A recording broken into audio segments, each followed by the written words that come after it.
You know what's wild? A pipeline that worked perfectly for 15 years suddenly failed because someone decided to pump 4 times more water through it. Today, we're exploring how small changes can lead to catastrophic engineering failures. That's fascinating. And what makes this case so compelling is how it wasn't just one thing that went wrong, but a whole cascade of interconnected failures. Well, let's break down what happened. In January 2023, they increased the water flow from 45 cubic meters per day to 165 cubic meters per day. Now, that might sound like just numbers, but here's where it gets interesting.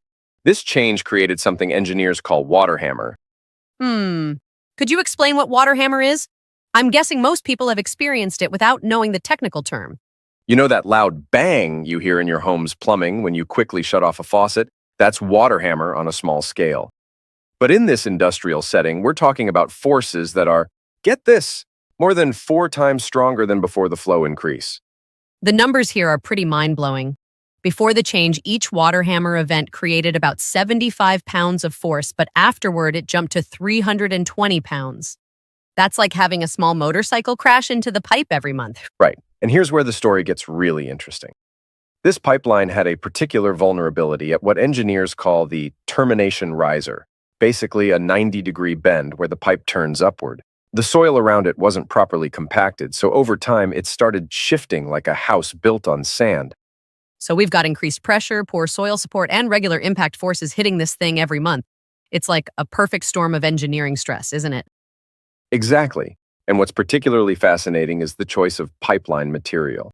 This Fiberspar glass-reinforced epoxy actually has the highest failure rate among non-metallic pipelines in this type of service. About 90% of failures involve either stretching or buckling forces. Exactly what was happening here. Well, that makes me wonder, why would they choose a material with such a high failure rate in the first place? You know, that's the thing about engineering decisions. They often make sense at the time based on other factors like cost, ease of installation, or initial operating conditions. But when those conditions change dramatically, what worked before might suddenly become a liability. The timing of the failure is particularly telling, just 15 months after they increased the flow rate. That suggests there were probably warning signs during this period. And here's what's really crucial about this case. Each of those monthly water hammer events was like a small hammer blow to the system.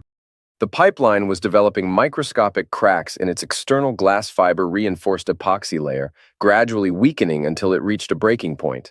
Yeah, and when you combine that with pressure cycling and water hammer effects, you've got this perfect storm of physical forces.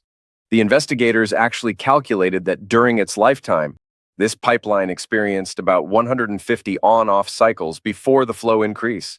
So what are the broader implications here? I mean, this seems like it could be relevant beyond just pipeline engineering. Well, that's exactly what makes this case so valuable. It's a perfect example of how complex systems can appear stable until they reach a critical threshold. The investigators recommended evaluating other similar pipelines in the field, suggesting this could be a wider systemic issue. The lessons here seem incredibly relevant to any field dealing with complex systems and change management. You're right. And perhaps the most valuable takeaway is that in complex engineered systems, there are no shortcuts.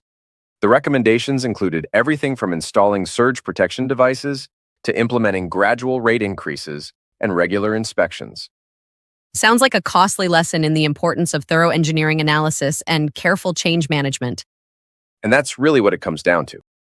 Understanding that every system has its limits.